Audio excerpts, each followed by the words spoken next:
Season 2, Episode 8 of the Microphone Insider Live Video Podcast. Tonight's special guest is none other than the VO strategist himself, Tom Dheere.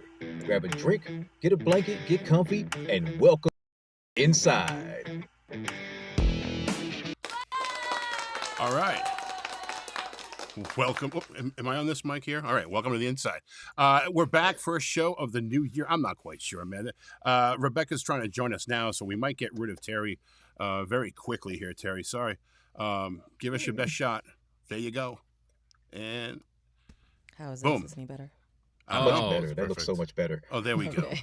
No echo going on. Excellent. Well, anyhow, welcome to the inside. This is our first show of 2025.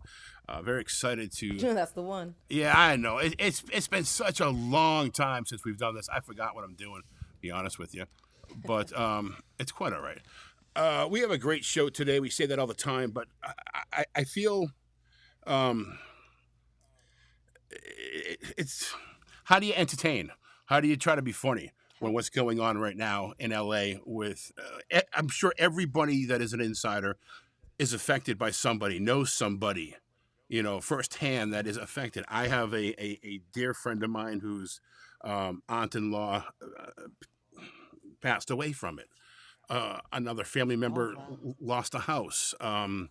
It's really crazy what's going on. So I just want to make sure, everybody's aware of it.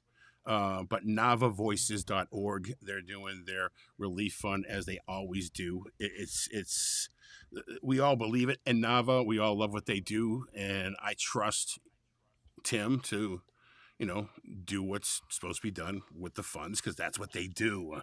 That's why they're there for us. So if you'd like to donate, do navavoices.org. And also, I'll talk about this later on, but one of the courses that we have for this year is a website course that I do, something that I'm doing at VO Atlanta, and I do at other Zoom workshops and things like that. And it's only $25, but what I'm going to do is I'm going to put a minimum of $25, and you can donate as much as you want, and 100% of that, I'm not getting paid for my time, 100% of that money is going to go to the navavoices.org. So right now it's not set up. I'll have it set up hopefully tomorrow morning. I'll put a post on the insider page so that you guys know what's happening. Lots of questions about VO Insider. It's something that we were playing with, something that we thought about, something that we said okay, and then said, you know what? Why? So Facebook has a rule where you can't do anything for 28 days. So we're in Facebook jail, but it's okay. We're still insiders no matter where we are. Let's see. Rebecca, how are you? Where are you? It's like you're traveling. I'm doing pretty good. Always. I am in Puerto Vallarta. I almost forgot where I am, which is just the other side of Mexico, the Pacific side. So it's very rugged and mountainy and all that, and different from where I'm usually at on the East Coast, which is the Caribbean side. Over on the Gulf of America. Cool. Very cool. Yeah, about that. Yeah, we don't get into that. That's something that we don't get into here. We can make jokes, but I just got scolded. Did I get scolded? That's awesome. Listen, I do want to keep talking about the LA fires because it is horrific. It's crazy. Mike Cunningham, who is our tech guy, normally he'll talk about some sort of tech thing that he found, but we have a gear exchange type of thing going on with voice actors. Mike's going to tell us about that and how you can be involved. And he's also going to put both the links for Nava and for what he's about to talk about in the chat numerous times throughout the night. I'll remind him, and so you guys can do that. So thank you. Mike, take it away. Yeah, definitely. So would Nava kind of put this out there a bit, and we found it on some social media through a gentleman named Alex Hamback. There is an account on X, as it were, called VAs for LA. It looks to be a gear exchange from folks who are able to donate and folks who are in need of gear because perhaps they lost everything. So that is being handled through the link that I'm putting in the chat right here. and they're looking for basically anything that you would use in your studio: microphones, interfaces, soundproofing, more or less anything you got, because some folks here have been absolutely ravaged, and it is a really horrific scenario happening for folks. Additionally, I'm going to put in the link for Nava. You can donate directly to them for their fund as well, and hopefully, people, we can try and make the best of a really terrible situation for some people. I know I have some stuff that's on the hook for them already, so I will post that again here throughout the evening, and thank you all for your generosity, and for thinking of all the folks that So are going through some pretty terrible stuff. So just to recap, Mike, the link goes to a Google Doc, which you can either request equipment. If you're someone that has lost your equipment, you can let them know what your situation is. And there's also a link there to donate equipment, and you fill out everything, and just know that it will be your responsibility for shipping to get it to where it needs to go. But, Correct. Yeah. This is a truly philanthropic kind of thing on the donator's part, Cool. because but we're not charging anybody to try and get anything out of it, or at least the organization is not. Right. It's I've got a couple it's a good buckets of thing. like cords, mic cords, and patch cords that it's just going to go in the basement. So that's going to be packed up and sent out to where it needs to go. Just they can have that as well. So, Yeah, even anything as simple as that. whatever you have. If you've got a pop filter, so it Right. could be anything that small, because there are so many people that live in that area that do what we do, and it is just some of those pictures are horrifying. yeah. But Heartbreaking. Anyway, Appreciate it. All right. of course. Hey, so I did want to post one thing that I found a little lighter than the terrifying natural disaster scenario. We found a fanless PC that can go in your booth, that is powerful, has a lot of storage, and doesn't make any noise at all, and runs Windows 11. All right? Fanless. And I have a friend who bought it, and he's using it. I just put the link in the chat, and it is like a 12th gen i7. The one configuration in there has like 64 gigs of RAM and a 2 terabyte SSD. It is pretty wild. The only caveat that we found is that it does not have any USB-C ports, but you can get adapters from USB 3.0 to C, and vice versa. But they were using it on a long video call and with a bunch of resources and stuff the other night with their studio penned up. No sound, no skips, everything ran great. Definitely, if you're looking for, and it's not very expensive, you can get a good configuration that way without breaking the bank. Sweet. All right, Mike. Thanks. Appreciate it. Sounds awesome. And No Michael, problem. keep posting. There's still applause. Oh, here we go. Michael, keep posting that throughout the day, throughout the show, actually. So let's just get at it. Where are we here? Terry, you ready? I suppose I should ask if the Insider Nation is ready, because it's going to get kind of crazy up in here. Hold on a second. Here we go. See what happens. If Terry can cook it, you can too. His friends are his reason to bring food to you. Chef Briscoe Power, bringing dinner to yours and mine. Yes, That literally never gets hate old, you. man. I That hate never you gets so old. much. chef's kiss. God. All What right, do you got going on? Tonight I need we one. I got need you to make Instant me one. pot roast. What's that now? So I tonight was we just saying I got need him to instant make me one. pot roast. A little bit more in depth than our normal recipes, but still very easy. But it does require you to have an instant pot. So your ingredients are: you need 1 eye of round roast. That's what I choose to use. You could use any kind of roast you want. Mine was 3 pounds. First thing, you need seasoned salt to taste. You need white pearl onions, 2 cups of beef stock. You need 1 pound of baby carrots, pre-peeled, 1 pound of red skin potatoes, 1 bay leaf, 4 sprigs of rosemary, 4 sprigs of lime, salt and pepper, and 5 to 6 cloves of garlic. 6. You need 6. All right. enough. First thing you're going to want to do is you want to pat that beef dry and season it with seasoned salt and set it aside. Peel those onions, wash your potatoes, and season with salt and pepper and set those aside. Heat oil or butter Using the saute section on your Instant Pot, make sure you get a good sear on all sides of that beef and then set that aside. Add your onions, carrots, garlic to the pot and cook about 6 minutes and then move those to a plate. Add in your beef broth and 1 tablespoon of apple cider vinegar and No. use a wooden spoon to scrape Rebecca's favorite brown bits from the bottom of the pot. Then turn off the saute function and return your beef and veggies to the pot, adding your herbs and potatoes. Cook that on high pressure for 60 minutes or 20 minutes per pound, depending on the size of your roast. You want to let that naturally release for 10 minutes and then quick release the rest of the steam. And then you get this beauty right here. There you go. And dude, Yeah. brown bits is so 2024. Come on, it's now pat that beef. That's what it is now. It's Pat pat that the beef. beef, baby. Yeah. Pat it. There you Pat go. that beef. Yeah. Pat that beef. Excellent. Thanks, Terry. Appreciate it. All right. Well, we have a great guest for us. Let's see. He's still hasn't run away from us yet, which is good to know. He's our first guest of 2025, and he's doing a workshop for us. And this is a workshop that I believe is kind of a no-brainer. And I'm going to let him talk about it because I am not the VO strategist.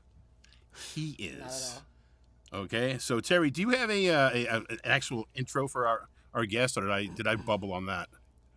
Of course I have the intro. Thank Pick up God the you're here to bones, save Dr. me King. from Thank you. myself. All right, Terry's insiders. the Tonight face. we're thrilled to have our special guest, a seasoned voice actor himself and coach who's been shaping the careers of voiceover artists for years. His wealth of experience in helping VO professionals navigate the industry and build successful brands. He brings invaluable insights into the world of performance, voiceover strategy, marketing, and growth. Get ready for a deep dive into the art and business of voiceover as he shares his expert tips on how to stand out and thrive in this competitive field. Please welcome tonight's guest, the VO strategist himself, Tom Dheere. Wow. Yes, intro. Ooh.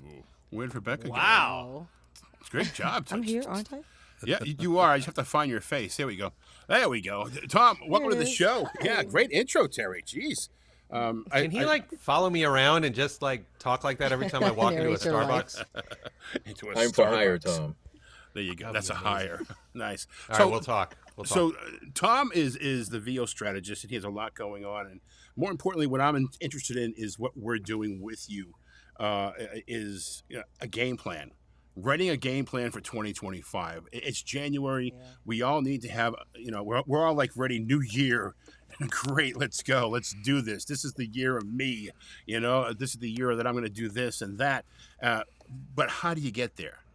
So those are the questions that I need answered. You want me to answer that right now? How do I get there?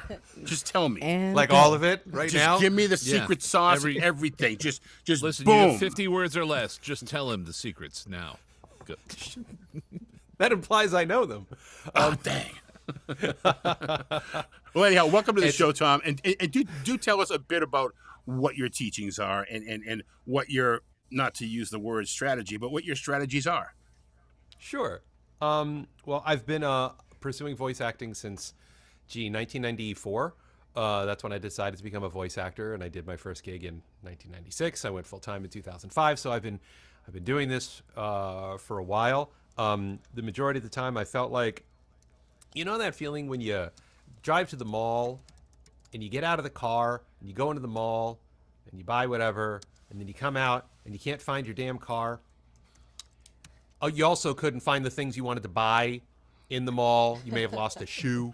Forgot Or what I was going to something. buy in the mall. You forgot what you were going to buy, and then you come out and you can't find your car, and you're just wandering around like some vagrant in the parking lot. Like, that was my voiceover career for a long time, because I didn't have the right systems of thought. I didn't know how to think about what to think about. I didn't have the ability to effectively step outside of myself and look at me and look at the voiceover industry and look at what my relationship is or could be with the voiceover industry and do the single most important thing, which is the reason why the vast majority of people who try to become a voice actor fail, is because I learned how to get out of my own way. I learned how to listen to me and the voiceover industry, because I learned that the voiceover industry does not care what you want. Doesn't care if you want to be part of the cast of Family Guy. Doesn't care what video games you want to be in. It only cares what you can book. And being able to have you based in reality and your understanding of the voiceover industry based in reality, that's the only way you can come up with any coherent, effective strategies. You know, people coming into the industry have all kinds of strategies. It's like, I'm going to show up, I'm going to get discovered, and then I'm going to be on Cartoon Network. It's like, okay, that's... So if it doesn't work. That was my plan. Yeah, not so much. Not so much. It's because we all have this like American Idol chorus line, God, I hope I get it. If you're not a star, you're a loser. You're going to get discovered like the kid who catches the foul ball at Yankee Stadium, and which is just all a lot of, crap. It's nonsense. So what I do with my students as the VO strategist is I teach them how to be able to look outside of themselves, look at the industry, look at their relationship to the industry, help identify what their knowledge gaps, what their skill gaps are, what the potholes are, and how they have been getting in their own way or how they could potentially get in their own way, and come up with, I don't like to say roadmap, because that implies it's like if you go here and then you go here and then you go here, you're at Oz. You'll and end up just here. like, yeah, it's like, no. That's just not, I don't think about it like that as a map, and I certainly don't think of it like a ladder or like, the little engine that could chugging up the hill and all that stuff, because that implies that the voiceover industry is vertical, that you got to climb up this ladder and kick people in the face and laugh at them as they fall off the ladder. And you go, oh, I take your video game roles now. Ha ha, bye-bye. Like, no, So that's don't not do how that? it works. Okay. No. I mean, this is not Highlander. There can be more than one. This is true. So I teach my students not to think vertically with their strategy, to think spherically with their strategy. Oh. You are the center of your sphere, and your sphere, when you start your journey, is very, very small. And your job is to slowly expand that sphere by including as many good humans in it as you can. I like that. I like And most people think that means, oh, you mean agents, right? Sure, maybe, if that's what your definition of success requires. Because if you want to do nothing but narrate audiobooks, you do not need agents in your sphere, True. right? That's the other thing. People have this very stereotypical, hierarchical, competition-like view of the industry. And then they listen to whatever the loudest jerk in the Facebook group says about how to go about strategizing, which is listen to me because I know what I'm talking about. When I notice most of those people in the Facebook groups have absolutely no idea what they're talking about. This is true. That's why they're, Facebook groups out there that are just not great to be with. Let me just tell people, Tom Dheere is with us, the voiceover strategist. If you have any questions for Tom, please put them in the comments. Try to put a Q or the word question in front of it. Just makes it easier to sort through all the banter that goes on throughout the show. So once again, if you have any questions, just put them up there and we'll ask Tom, and hopefully he'll answer them with any luck. So, Rebecca, do you have anything that you want to ask Tom? Yeah, actually, I wanted to start off. Can y'all hear me okay? I'm going to have to hold this, I think. Yeah.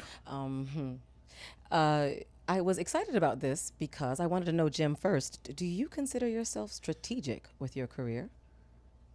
No, I'm very manic, but I am very sniperish at the same time, where, I will pick off an item at a time, but that item has no rhyme or reason why I'm going after it or yeah, so it's a manic, precise attack. Manic, I have precise? to agree 100%. It can be both. I was going to say the same for myself. Like, I do have focused, targeted goals, but they're not in the broader context of a game plan, like a huge game plan. I just know I'm going to go here. I'm going to do my best to impress them. I'm going to get in front of this person. But I don't know about a broad plan that has steps, that has subsequent actions, and it's, I don't know, what's the word? Like, you're able to look and watch and see what progress you've made. So I was super excited to have you on because that's a big deal. And I'm going to go right into it for a friend and by that friend I mean me, I do have a very specific question. Sure. For those other voice actors, not me, who rely entirely on their agents and managers to send auditions and secure work, how do your services help them take a more active role in building and sustaining their career? Can you help? And if so, what can you do? How do your services help that kind of individual? Well, I certainly hope they help. Well, how my services help is I teach my students to take a holistic, zoomed out view of the voiceover industry. And I break it down into some very basic components. The genres of voiceover that you want to book, and the portals that you need to access to get the casting opportunities that you want. There's more to it, but that's in its basic terms, Sure. basic form. So audiobooks, video games, cartoons, medical narration, e-learning, commercials, political, PSA, on and on, explainers, industrial, on and on and on and on. So the types of genres that you wish to be successful in, and then reconcile that with the portals.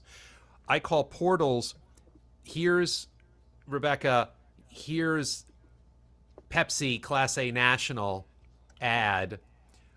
What is the portal that connects Rebecca to the Class A National Pepsi ad that's going to air at the Super Bowl, right? And every voice actor needs to ask themselves the same question based on who you are and what casting opportunities you want. How do you access those opportunities? You said agents. That is one of the three portals, the portal of representation. Agents, managers, and in a certain way, casting directors, because casting directors don't represent you, but they frequently refer you, recommend you, ask for you, advocate for you for projects. So but that's only one of the three portals in the voiceover industry. What I tend to focus on more is the other two portals, because the majority of students that I work with are very early in their voiceover journey that should not be focusing on getting representation right out of the gate, because they don't have any value beyond a deep voice or a high-pitched voice. You know what I mean? And most people think that's all they need to get represented, when it's actually the least important part of what they need to get represented. So I focus on the other two primarily, which are online casting sites and self-marketing strategies. Well, this actually rolls into a question that is kind of a very broad question from Katie. Hey, Tom, any tips on direct marketing?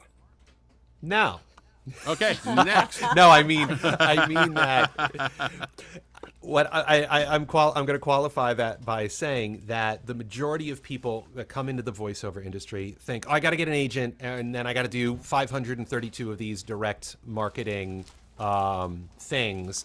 And direct marketing is a long-term investment in their voiceover career, just like representation is a long-term investment in your voiceover career.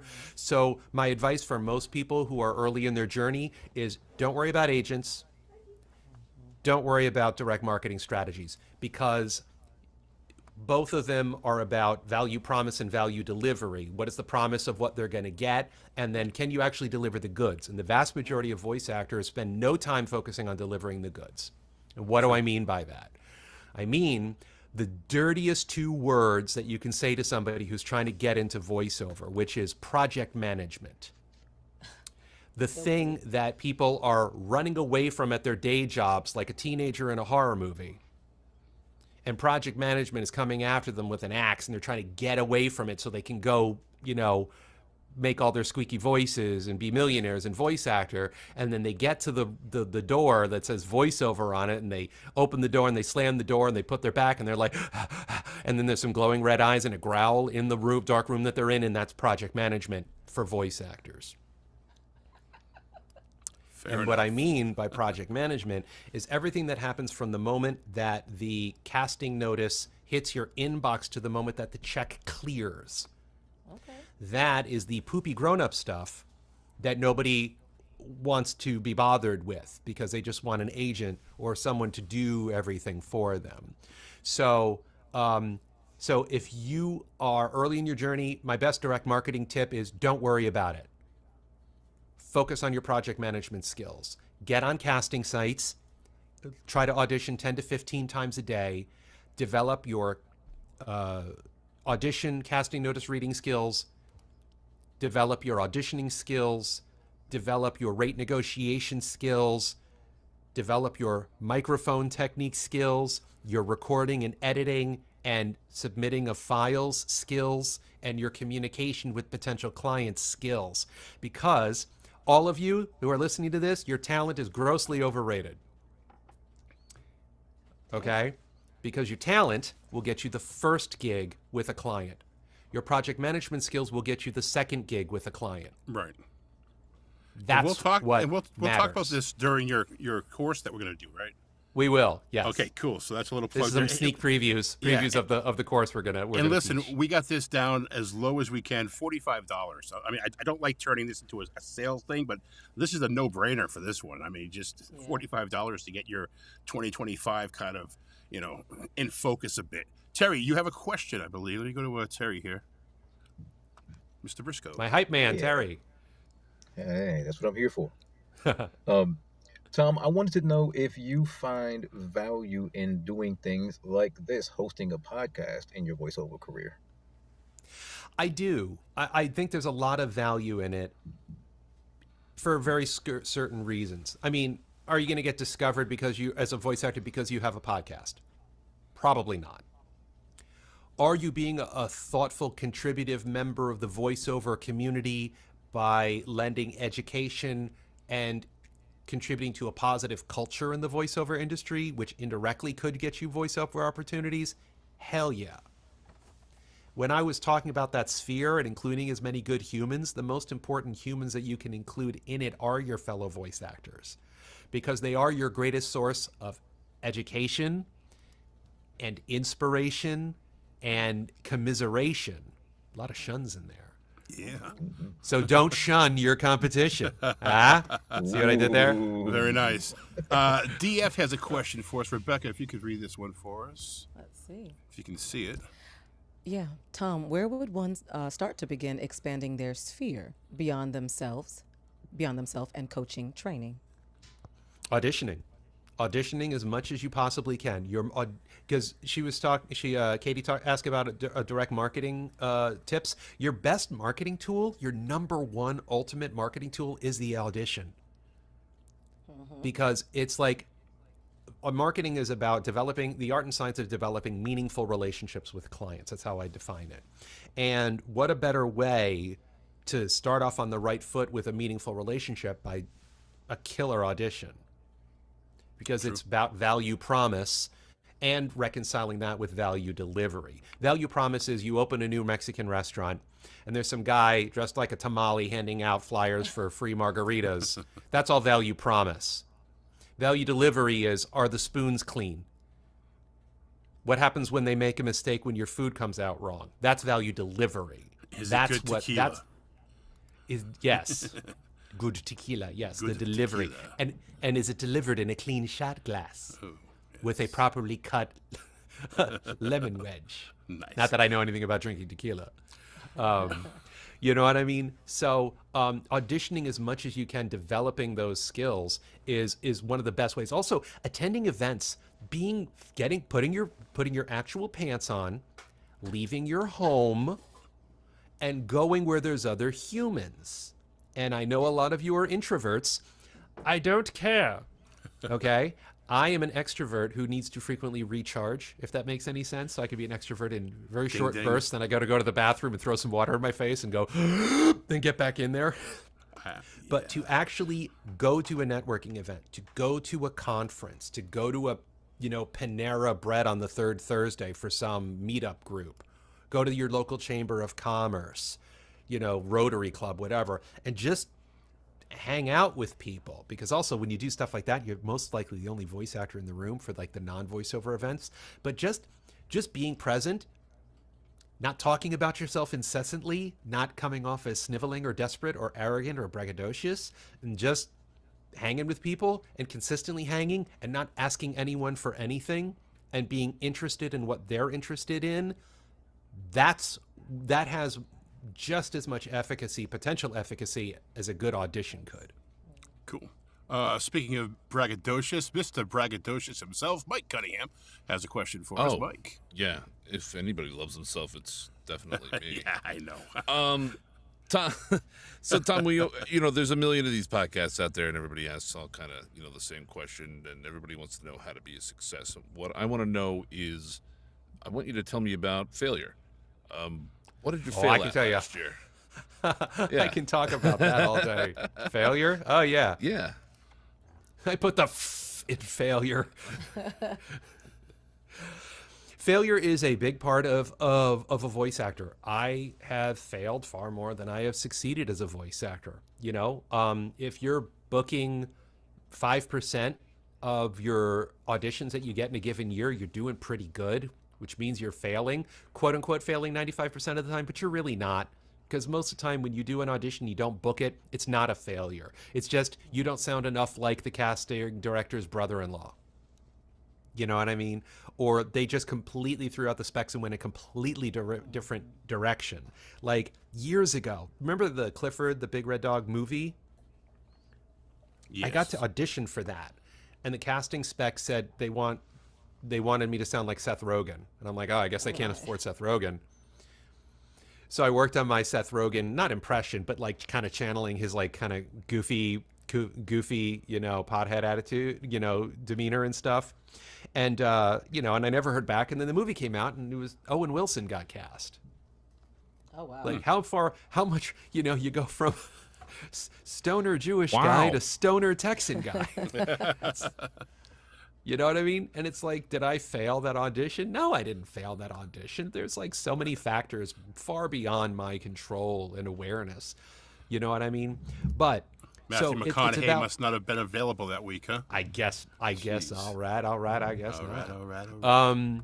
So, it's when it comes to failure, it's all about framing the narrative of failure. Where you do fail is when you are too scared to do the audition, or when you take 45 minutes to try to do the audition and then you delete all the takes. When it's, you can go to this event and you never show up. So failure is really about missing opportunities, consciously missing opportunities because you can't get out of your own way, which, like I said, is the biggest reason why most voice actors or potential voice actors never make it. True. A couple comments here. Oh, no, wait. No, it's not free margaritas, Tracy. Hold on. He did say What's it. on her mind? Greg Cooper said he bought your project management video and it was comprehensive and useful, which is the new demure and whatever. Mindful? Very demure, Yeah, yes. mindful, exactly. If you guys have any mindful, questions very for Tom, please put them in the chat if you would. I believe Terry has another question he'd like to ask. Terry, there you are. Hello, it's me again. Hello, Terry. Tom, I was wondering, what is the biggest pivot that you've made in the last year? The biggest pivot I've made in the last year. That's a good question. I'm going to take your question and roll it back a couple of years and zoom it out a little bit. The two biggest pivots that I've made as a voice actor who's been in this for, pursuing this for 30 years would be two. One, getting back on Voice 123. Okay. And getting educated on AI. Those are the two big things. Because I joined Voice 123 in 2006, back when it was just one tier of $200, and there were, a lot less people than there are on it now. And I achieved great success on it. I was booking all kinds of great stuff. And then in 2013, I didn't renew my subscription because I got too caught up in the hype of other voice actors saying that pay-to-play sites are for bottom feeders and predators. The only real way to be a real voice actor is only through direct marketing strategies. And I listened to them, and that was the biggest mistake of my voiceover career, was jumping off Voice 123. It was a colossal mistake, and I'll tell you why. Because you've heard of compound interest? Yes. The power of compound interest. Most people think audition and pray is a one-to-one transactional experience. You audition for 1 gig, you get 1 gig. You don't get anything after that. For a lot of commercials, that's true. For certain things like promo imaging, cartoons, video games, that tends to be more true. But with stuff like e-learning, explainers, medical, corporate, industrial, a lot of the informational non-broadcast stuff, one audition can turn into a 20-year relationship. So if you're on Voice 123 and you do your auditions and you book a certain percentage of them, a certain percentage of the ones that you do book will turn into one-offs. You'll book one gig, an explainer video for $300 or $400, and you're done. But then there's others that it turns into 2, 3, 4, 5, 50, 500 gigs. So I missed out on 7 years of auditioning every day, booking a small percentage of that. A small percentage of that turns into legacy clients that keep coming back for more. So I can comfortably say I've lost hundreds of thousands of dollars from ethical, well-paying production companies, explainer producing companies, ad agencies, marketing firms, recording studios, all the places that are all of the clients that are on Voice 123. And yes, there's a share of scumbaggery that goes on there, but there's a share of scumbaggery that goes on in every sector of every industry, of every business on the planet. Pretty much. And so I jump back on 2020 on the 888 plan, and I have since upgraded to the $2,200 plan, and this will be my third full year on the $2,200 plan, and I do very nicely. Thank you very much for asking. The other pivot is AI, getting educated, talking to thought leaders in the inside and outside of the community, taking meetings with these AI production companies. And I started taking meetings like 2021. I had meetings with Respeecher and a whole bunch of other places, and then lawyering up, getting my voice cloned a couple of times with contracts that are favorable to me, that protect my IP, that do monetize, and also educating myself at the same time to how to protect myself from bad actors by being able to read a casting notice effectively or have a conversation with a potential client that wants to do something with my voice regarding AI, or speaking to a company that clones voices, and joining Nava and using the AI writer and asking Nava's 13 questions and empowering myself. So those have been my two big pivots, and they have reaped dividends on a financial level, but just on an educational level, and understanding that the voiceover industry changes, and if you wait 5 minutes, it's going to change again, and if you do not keep up with it, you will be left behind. Wow. Now is this AI? Is this something that we'll touch during the workshop too? Not really, because it's going to be about writing business plans and setting goals and all of that stuff. Okay, but cool, if there's a Q&A at the end and someone asks me about AI, I will obviously be happy to answer it. That's up to you. Katie Joe Stock, don't forget to hit the hit the thumbs up button. Thanks. Smash it. Is that what they say, the kids these days? Smash that like. Smash that button. Yeah. Andy Parkin, best tax deduction you've been able to make in your VO career? In my VO career? I'd like to take that another step further, too. Please. The best secretive tax deduction. A lot of people don't realize that you can write off your streaming services if you use them for research, if you're in animation and video games.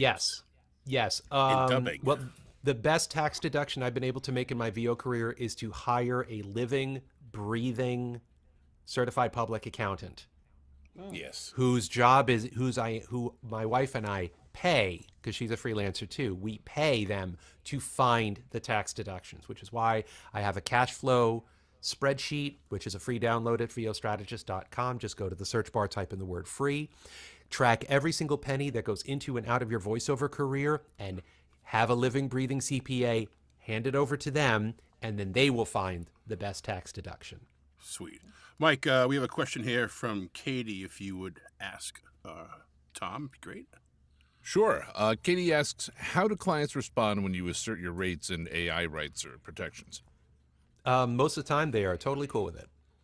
The AI rights and protections specifically, I have incorporated the portions of the AI writer into not only my service guarantee, which is a PDF that I send every single new client to kind of break down, how the project management is going to go, and on the additional proposal details of my Voice 123 auditions, Every time that I have sent this PDF with the AI writer to a client, whether they send a contract or not, 9 times out of 10, they say, no problem.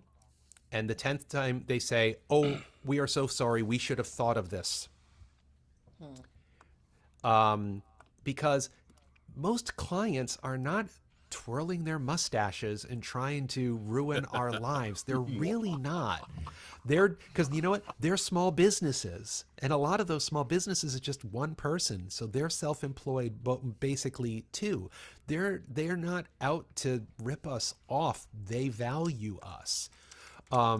So asserting rates, I mean, that has, a wider degree of efficacy. That doesn't come up as much. I mean, I have a lot of clients who say, hey, I got a client, they've got this explainer video, this is their budget, can you do it? And I'll just say yes or no. Fair enough.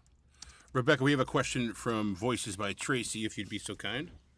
All right. Would you seek out accounting firms with knowledge of the VO industry? So specifically the accounting firms, do they need to have knowledge of the VO industry? No, they do not, but they do need to know how to work with people who are sole proprietors that file a Schedule C. There is a website. I don't have it off the top of my head, but there is a website. If you message me, I can send it to you afterwards. Anybody who's listening, or go to the chat bot at vostrategist.com and ask me the question. Hey, what's the company? It's a website it's a search engine for financial advisors, and you can type in what state you live in, and how you file your taxes and all that stuff, and you can look at their credentials and read their reviews and all of that stuff. But you want to find people that work with sole proprietors that know how to file a Schedule C. That's what you're really looking for. All right, back to your hype man, Terry. What do you have, Terry? Let's talk those sneaky little contracts and terms inside of them. How do you decipher those? And do you hire that out, or did you educate yourself on what they mean? Because there's been some crazy things that I've seen in contracts that are just like, you need to really be like a contract lawyer to understand what they really mean. I'll put it to you this way: if you are looking at if you're looking at an agreement and you don't understand, and there's some of you don't understand, pay a lawyer, pay Rob Siglan-Paglia.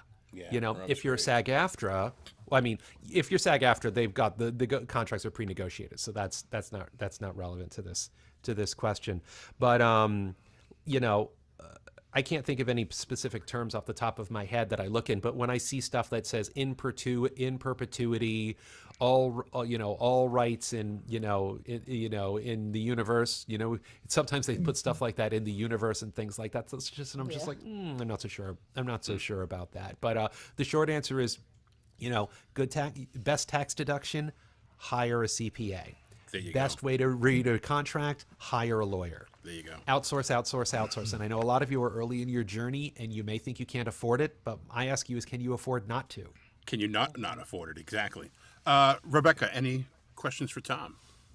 Not at the moment. I'm really enjoying this. Thank you. Okay, well, let's throw it over to Katie Jostock then, if you want to take this one. Sure.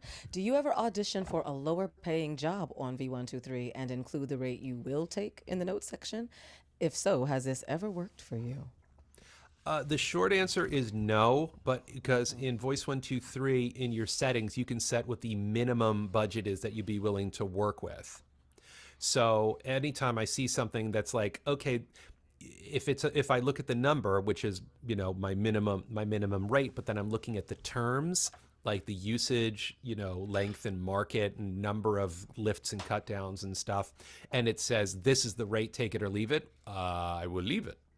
But if there's the ability to click the negotiable button, I will do my math and figure out what the quote unquote right number is, the GVAA, or roughly non-union industry standard number is, and to put that in there, click negotiable.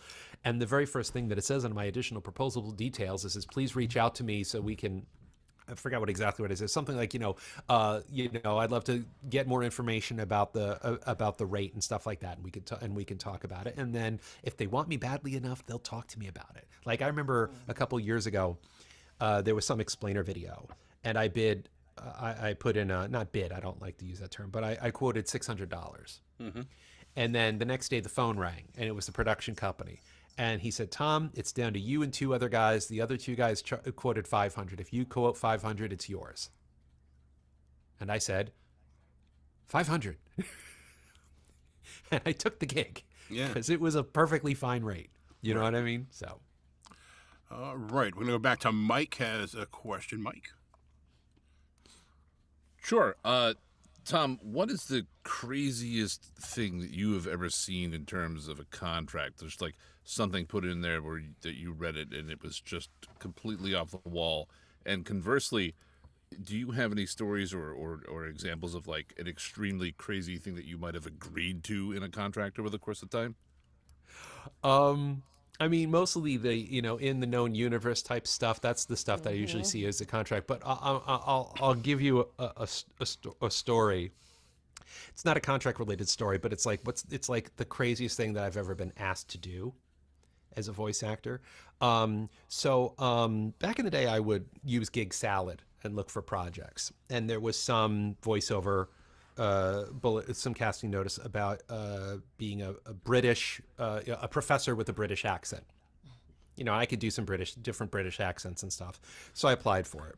And then they called and they said, oh, we'd like to tell you a bit more about the project. And that's what it is. Okay, we need you to be a British a professor with a British accent telling some parents what a great job their daughter is doing at school, in college. And I'm like, oh, okay, is this like an e-learning module? And they're like, no, we want you to be on the phone with these parents and tell. I'm like, oh, so it's a role play. They're like, no, we want you to pretend to be a girls' college professor and tell her parents what a great job she's doing in school. So they were hiring you to do the dirty work. I love it. I love that. I love this. Yeah, Oh but what if my. the girl is being trafficked? Oh. Yes. And these are the people that are covering it by lying to the parents. see. Oh my God. What it see? My mind Well, didn't you go got it. there, yeah. Well, you have to go Yeah. there. You have to go there. Yeah. So I said, like, is this legal? And they're like, will you do it or not? I'm like, no, I'm Right. not going to do it.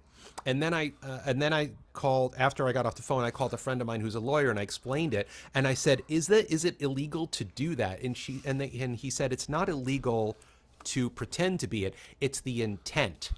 Because the intent would be fraudulent. And what's the context of the fraudulent intent? And it could be this girl, it could be as simple as this girl's just failing out of school, or she's just screwing around and she needs to get her parents off her back. So she put 50, it was a whatever, she said she'd rather pay $150 or whatever to pay some guy to pretend to be a professor and call him and say, oh, your daughter's doing great in school. Or it could be something, or it could go as far. And that was the example my lawyer friend gave me to be like, this is how serious this could be.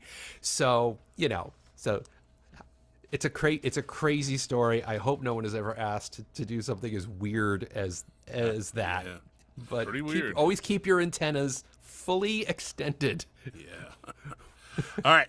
We have a couple more questions from our audience want to get to, and then of course our speed round questions coming up for you. Remind you, we are with Tom Dheere, voiceoverstrategist.com. We have a workshop coming up with him in February, $45. Get your game plan for 2025. Tony wants to know, have any of you or did any of you ever consider securing a small business loan to secure tech and training when starting your voiceover career? I thought about that when I first started this, thinking to myself, it's kind of like going to college. Am I investing in my education before I try to learn to do what you need to do? But I didn't, thank goodness. But what do you think? Is that a good thing, bad thing? Well, considering that when I started my voiceover journey, there was no home recording, Right. and there was no pay-to-play sites. So it was far less expensive. I just needed to I need to pay for my training. I needed to pay for my cassette tape demos. And then I'd make cold calls all day and then stick cassette tapes into padded mailers and mail them all over the country. So my overhead was obviously much, much, much lower. A small business loan to do voiceover, I've had one or two students do that over the years, but these were also people who were far older, as in they had a lot more capital. They had a mortgage or assets, equity that they could take the loan off of. If you're brokety broke and you want to do a loan to start your voiceover bit, I would not advise it, because somebody said voiceover is a great way to make money, but not a great way to make money quickly.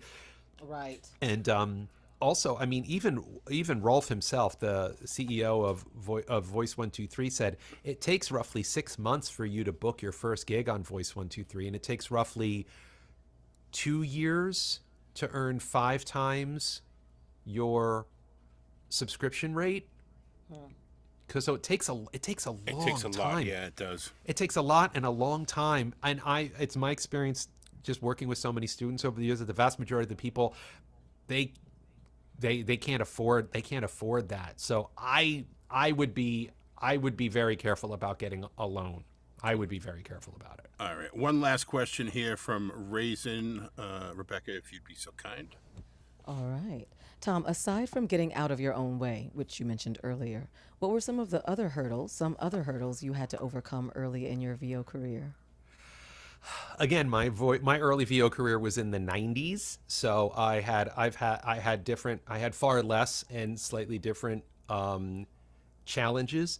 One of the biggest ones was just understanding the industry. As in, when I started, I thought I needed to do commercials and sound like James Earl Jones.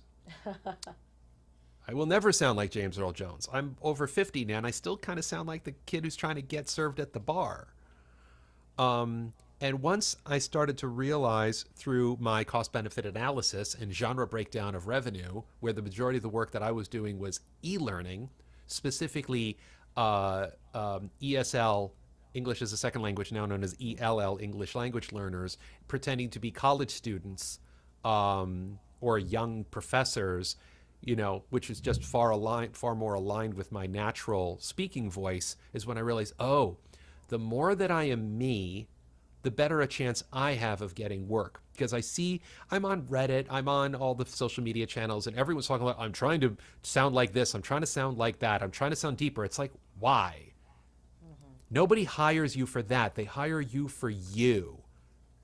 Sound like you, with acting training. So when Tom Dheere books a gig, he sounds like angry Tom Dheere, or concerned Tom Dheere, or jubilant Tom Dheere, you know what I mean? Or scared Tom Dheere, you know what I mean? I mean, yes, I was Inspector Gadget in Inspector Gadget Mad Time Party video game last year, so obviously they wanted me to sound like Don Adams, Inspector Gadget. So, there was that, but for the vast majority of it, be you and be as good of a storyteller that you can be, and that makes all those hurdles a little bit lower. Nice. All right, we have a speed round of questions we like to ask you, kind of 1 and 2, like 1, 2, 3 word answers. Nothing too in depth, so yeah. Rebecca, would you like to go first? Sure thing. Cats or dogs? Cats. What is something you could eat for a week straight? Reese's Peanut Butter Cups. Nice. Nice. Summer or winter? Winter. Okay. Polka dots or stripes? Stripes. Books or movies? Movies. Be honest now. Do you like Disneyland? Or Disney Hell yeah, World? I like Disneyland. Okay. Yeah, they're Who fun. doesn't? It's a small world after all. After all, it is. Yeah. Pizza or tacos? Taco pizza. Taco Bell's pizza taco. Ooh, that was tough for you. Okay. Have you? I was getting the words out. Have you ever stolen anything? Yes. My heart. Aw. Let's see. Coffee or tea? Tea. Speaking of coffee or tea, using an Elmo voice, tell me how you like your coffee or tea.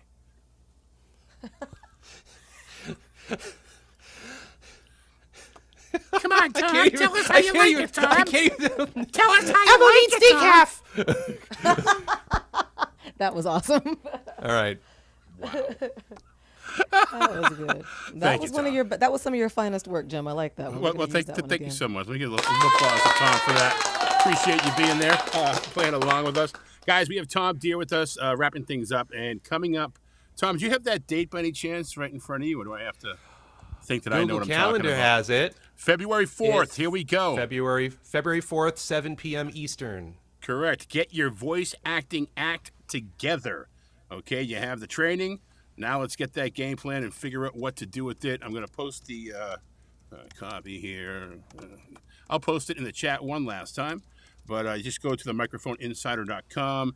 It'll be on the front page, or you can click on the link. Tom, thanks for being here, man. Really appreciate it, especially because you spoke so eloquently and for such a long time. We didn't have to work that hard this week, so thanks. I'm a professional voice actor. I'd better be eloquent. We're working smarter, not harder with Tom. So There we cool. go. All right, buddy. Appreciate it. Thank you so much. You're more than welcome to hang out and just at the end of the show and talk afterwards, or hang up and whatever. We'll see where you are in about 3 minutes. Okay. Thanks a lot, man. Appreciate it. All right, so Thanks for it's time having me. for us. It's time for us to get on out of here. Let me bring Rebecca back up here because she called in during the show. Here we go. Coming up. Listen to this lineup, guys. Okay. Tim Powers. You don't know who Tim Powers is? You need to know who Tim Powers is. Tim was my first coach, Mike's first coach, Terry's first coach. He does Timprov, and it's a lot of fun, and we have a lot of surprises coming during that show. So that's coming up in 2 weeks. Then Tina Marasco, of all people, is going to join us on the 6th. After that, we have, I believe, JMC's joining us. And then after that, Jessica Blue. So that's just an all-star list, and We have an after, amazing lineup. after Jessica Blue, we're going to try to be live from Atlanta. Can't guarantee Maybe. anything, but we'll see what we can do, okay? Let me see. Mike, any last words? Oh my God. Make sure that you hug your pets. I have a sick doggy, and animals are very important. So give your Excellent. puppy or kitty a squeeze tonight. All right. Terry, any last words? Nope, just got to go hug Vader. All right. Rebecca, any last words? I didn't do it. I didn't do it. All right. Well, I hope you do donate to NavaVoices.org to help our friends out in LA. I'm sure everybody listening, whether it's the rebroadcast or whatever the case is, you know somebody that's been affected. Somewhere in your voiceover career, there is somebody out there that has been affected. NavaVoices.org. It's up on our Facebook page. Check it out. I'll put it on the website as well. And Mike, if you could put one more time in the comments the link to do the gear exchange. If you have gear that you want to donate to voice actors that have lost everything, there's a situation going on. It's called VAs for LA. It's endorsed by Tim Friedlander of Nava, so we are 100% on board with this. All right. Well, that's it. We did it. We made it through the rain. I'm not going to sing. We'll see you guys later. Bye, Rebecca. Where are you going to be in 2 Till weeks? next time. Where will you be Say in 2 again? weeks? I might still be here. Oh, I God, think I no. would- What's that In day? the world, No. I think I'll be. be. Ow. I think I'll be back by then. I think we need Katie Jostock to make a "Where in the World is Rebecca Oh, my Lee" song God. for us. Uh-oh.